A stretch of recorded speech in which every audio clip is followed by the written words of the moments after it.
Thank you very much.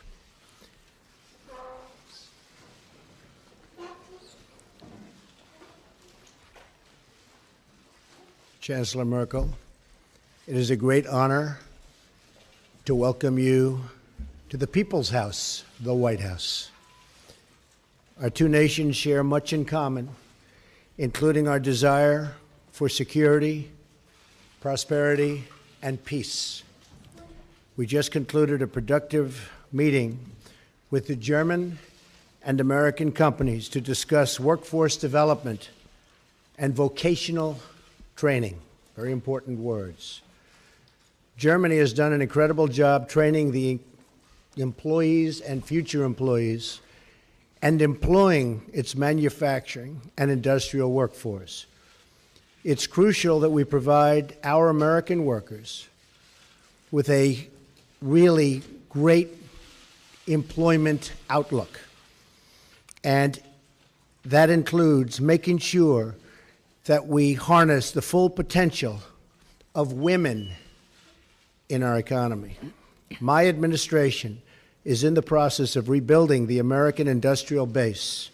A stronger America is in the interest, believe me, of the world as a whole.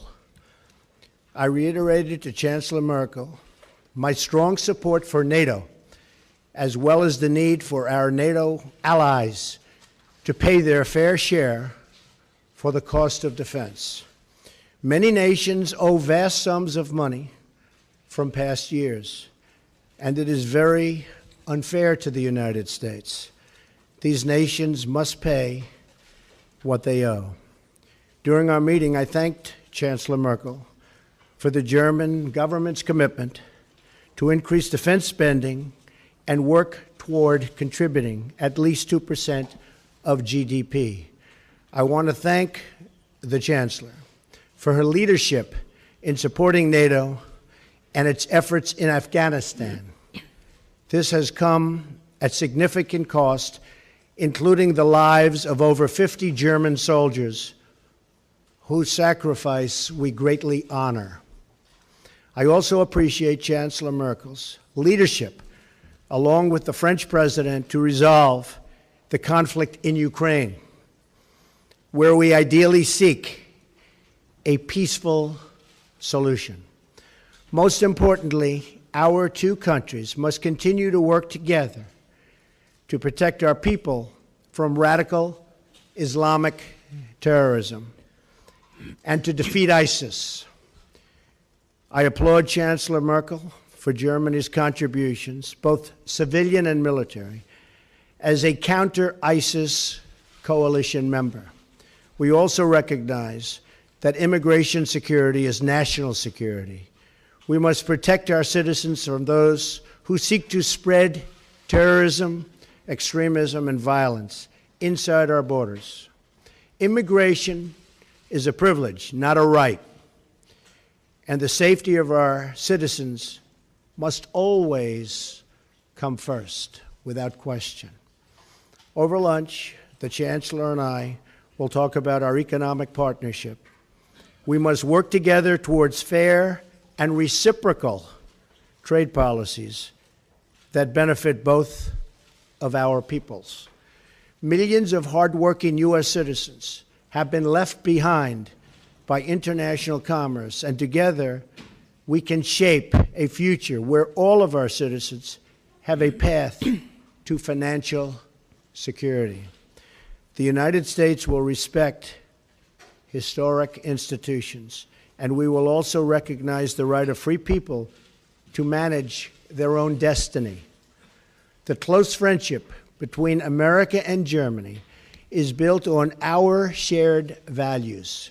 We cherish individual rights, we uphold the rule of law, and we seek peace among nations. Our alliance is a symbol of strength and cooperation to the world. It is the foundation of a very, very hopeful future. Thank you. Mr. President, ladies and gentlemen, it is a great pleasure and privilege to be here today in the White House together with President Donald Trump and have a first personal one-on-one meeting and an exchange of views. In the period leading up to this visit, I've always said it's much, much better to talk to one another and not about one another, and I think our conversation proved this. We talked about the international situation. We talked about also apprenticeship programs when we met with CEOs and apprentices around a round table.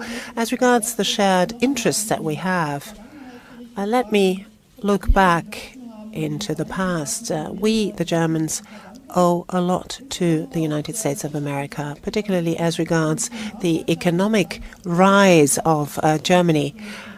This was primarily due to the help through the Marshall Plan.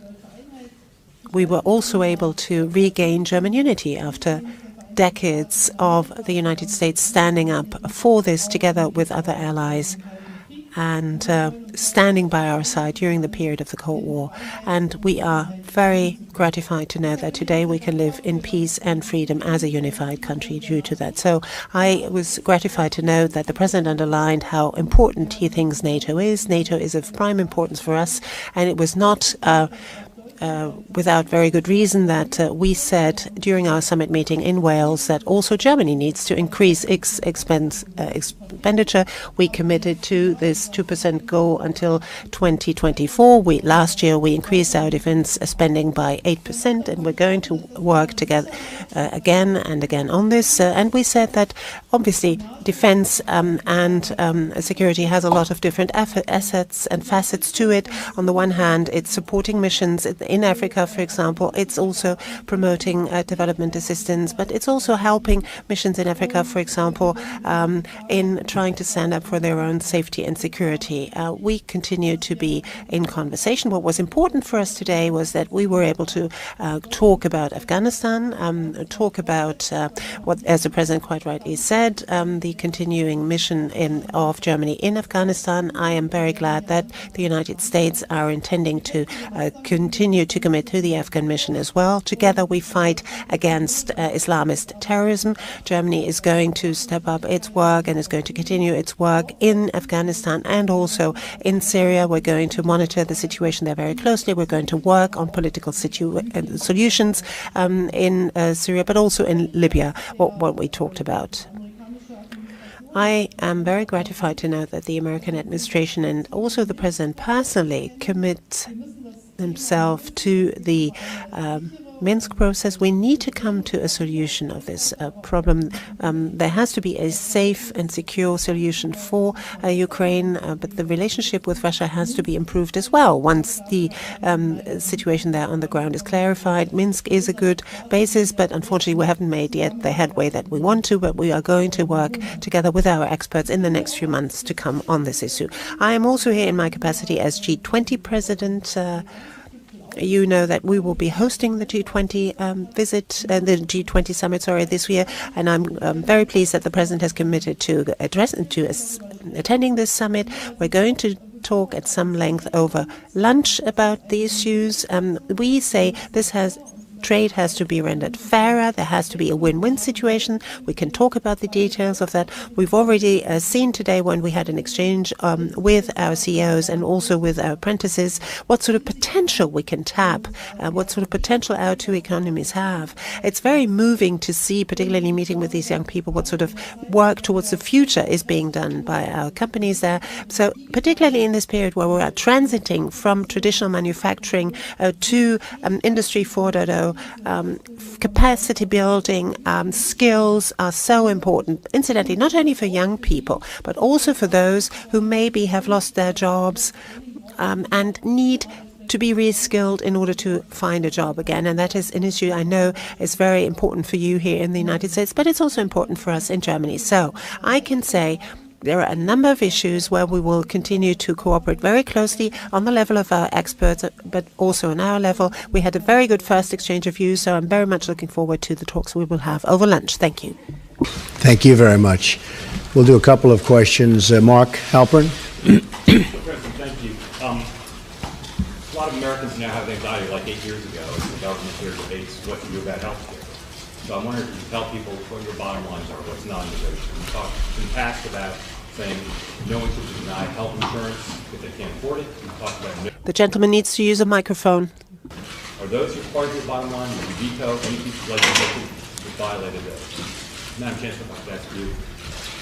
President Trump's got a different style than the most recent past U.S. presidents. I'm wondering what you think of that style. If you think it's good for the world, or if you've got any reservations. Thank you both. Thank you, Mark. We just have a really wonderful group of people meeting later.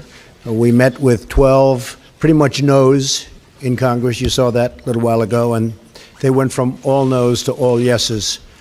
And we have a lot of yeses coming in. It's all coming together. We're going to have great health care. It's going to be passed, I believe, I think substantially and pretty quickly. It's coming together beautifully. You have the conservative groups, you have other groups, everybody wants certain things. In the end, we're going to have a great health care plan. Now, I have to tell you that Obamacare is a disaster. It's failing. I was in Tennessee. We had a tremendous crowd the other night, and they have half of the state is uncovered. The insurance companies have left, and the other half has one insurance company, and that'll probably be bailing out pretty soon also. They have nobody. You have many states where they have one, and you have a lot of places now where they'll have none. Obamacare will fail. It will fold. It will close up very, very soon if something isn't done. I've often said politically the best thing I can do is absolutely nothing. Wait 1 year, and then even the Democrats will come say, please, please, you got to help us. But it's not the right thing to do for the people. We have a great plan. We have a plan that's getting more and more popular with the Republican base, with the conservative base, and with people generally. The press has covered it very inaccurately. People are truly covered well, and I think it's going to be something that's going to be a model to be looked upon. I'll tell you after we're finished.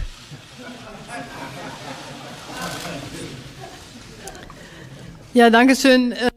Thank you very much. Well, I'm here as Chancellor of the Federal Republic of Germany. I represent German interests. I speak with the President of the United States, who, well, stands up for, as is right, American interests. That is our task, respectively. And I must say that I was very gratified to know the very warm and gracious hospitality with which I've been received here. We held a conversation where we were trying to address also those areas where we disagree, but to try to bring people together, try to show what is our vantage point, what is the American vantage point, and then try to find a compromise which is good for both sides, because we need to be fair with each other. Each and everyone is expecting for his or her leader that something good comes out of it for their own people. For Germany, I can say, well, people are different. People have different abilities, have different characteristics, traits of character, have different origins, have found their way into politics along different pathways, which, well, that is diversity, which is good. Sometimes it's difficult to find compromises, but that's what we've been elected for. If everything just went like that without problem, well, you didn't need politicians to do these jobs. Frau Dunz. Ms. Dunz, please. Christina Dunz from the German press agency. Madam Chancellor, given the experience of the GDR, you are always saying that you are so confident that walls can fall also. For how dangerous do you think this isolationist policy of the U.S. president is, what with the import tariffs that he plans, and also with the fact that he doesn't think the EU doesn't deal with the EU in a very respectful way? And Mr. President, America first, don't you think that this is going to weaken also the European Union? And why are you so scared of diversity in the news and in the media, that you speak so often of fake news, and that things, after all, in the end cannot be proven? For example, the fact that you have been wiretapped by Mr. Obama. Nice, friendly reporter. Well, first of all, I don't believe in an isolationist policy, but I also believe a policy of trade should be a fair policy. And the United States has been treated very, very unfairly by many countries over the years, and that's going to stop. But I'm not an isolationist. I'm a free trader, but I'm also a fair trader. And our free trade has led to a lot of bad things happening. You look at the deficits that we have, and you look at all of the accumulation of debt. We're a very powerful country. We're a very strong country. We'll soon be at a level that we perhaps have never been before. Our military is going to be strengthened. It's been depleted. But I am a trader. I am a fair trader. I am a trader that wants to see good for everybody worldwide. But I am not an isolationist by any stretch of the imagination. So I don't know what newspaper you're reading, but I guess that would be another example of, as you say, fake news. Okay. Also ich möchte es einfach mal so. Well, allow me, if I may, to put it in the following terms. We haven't yet had time to talk at a great length about economic issues, but I would say that the success of Germany in the economic area, but also on security and peace, that the success of Germans have always been one where the German success is one side of the coin and the other side of the coin has been European unity and European integration. That's something of which I'm deeply convinced, and I'm not only saying this back home, I'm saying this here, I'm saying it in the United States and also here in Washington in my talks with the President. Secondly, I believe that globalization ought to be shaped in an open-minded way, but also in a very fair way. Freedom of movement within the European Union, for example, is a very important element of our economic progress. Of peace has been for many, many decades. The European countries for many, many centuries waged wars against each other. We have to protect our external borders because, and there we have to work on the basis of mutual interest with our neighbors.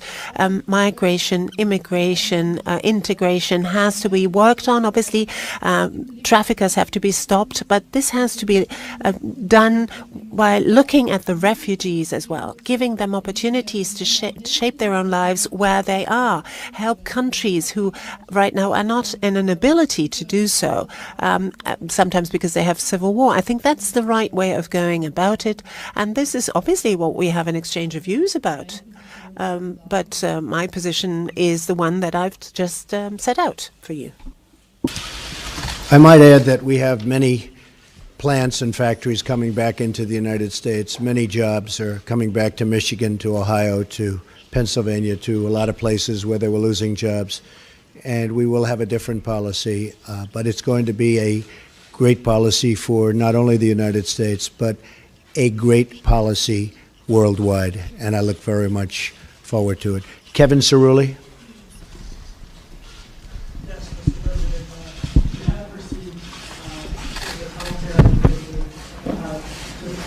What exactly do you think would unify this Republican Party? And then in terms of trade, what areas of common ground do you think you will be able to have with German governments? And then Chancellor Merkel, what do you anticipate could be the concession points that you would be willing to give to the administration in terms of that negotiation? Well, Kevin, I think we have a very unified Republican Party. After all, we have the presidency, we have the House, we have the Senate. And we're getting along very well, I will tell you. And if you were at the meeting that I just attended, where we took 12 no's or semi-no's, no yeses, and within a short period of time, everybody was very much on board. And a commitment to vote yes. I think we have a very unified party. I think actually more unified than even the election. You see, when they talk about me, I seem to be very popular, at least this week, within the party, because we have our highest numbers, the highest numbers that I've ever had in the party. So I think there's a great unification. Healthcare is a very, very difficult subject. It's a very complex subject, and it's a subject that, you know, goes both ways. You do something for one side, and the other side doesn't like it. But it's really something that's come together very well, and I think it's going to be very, very popular, extremely popular. On trade, with Germany, I think we're going to do fantastically well. Right now, I would say that the negotiators for Germany have done a far better job than the negotiators for the United States. But hopefully we can even it out. We don't want victory, we want fairness. All I want is fairness. Germany's done very well in its trade deals with the United States, and I give them credit for it. But and I can speak to many other countries. I mean, you look at China, you look at virtually any country that we do business with, it's not exactly what you call good for our workers. I mean, you look at the horrible NAFTA transaction. NAFTA has been a disaster for the United States. It's been a disaster for companies, and in particular, it's been a disaster for the workers. A lot of the companies just moved. But the workers are strewn. It's probably the reason I'm standing here. Maybe number one, that, and maybe the military, building up our military, which we will do, and we will be stronger than ever before, and hopefully not have to use it. But we will be stronger, and perhaps far stronger than ever before. But it's probably the reason I'm here is when you talk about trade. So I think that we are going to be a very different country. I think we're going to have great values, but in terms of our military, it's going to be much stronger, and our trade deals are going to be good, solid deals, not deals that lead to closing plants and tremendous unemployment. Okay? Thank you. Yes, ma'am.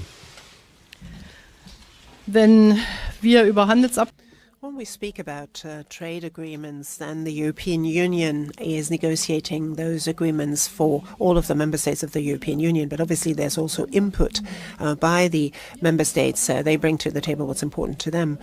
We have underlined as German industry, German business community, and have made the experience that any kind of agreement that we have concluded, for example, at the very latest with South Korea, brought us more jobs, actually. People were very much concerned about losing jobs, for example, the automotive industry, but in the end it turned out, particularly as regards South Korea, in the end it turned out that both sides benefited.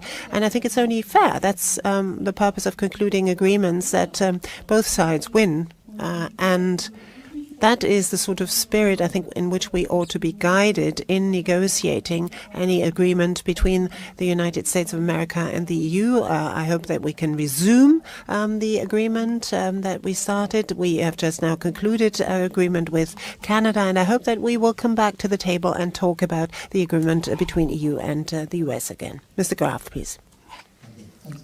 Thank you. Ansgar Graf from Die Welt. Madam Chancellor, a question addressed to you. Today, we're talking about trade. The President in the past always said that he doesn't like multilateral trade agreements but prefers bilateral trade agreements. Do you think, from the EU's point of view, TTIP is a bilateral agreement with Washington on one side, the EU on the other side? Now, is the problem maybe that America, the President of the United States, and the Europeans have a basically different understanding of what the EU is all about? That's my question addressed to you. And, Mr. President, my question addressed to you, if I may. Rejected White House claims that the alleged wiretapping on you, on the Trump Tower, on Trump Organization, or on members of your campaign was that British intelligence was either responsible for it or involved in it. After these claims are rejected, what is your take on that? Are there other suspects, or do you think it was a mistake to blame British intelligence for this? And by the way, my second question, are there from time to time tweets that you regret in hindsight? Very seldom. Very seldom. Very and seldom. you would have, so you never would have Very wished seldom. not to have Probably tweeted wouldn't be here something. right now, but so very seldom. We have a tremendous group of people that listen, and I can get around the media when the media doesn't tell the truth, so I like that. As far as wiretapping, I guess, by this past administration, at least we have something in common, perhaps.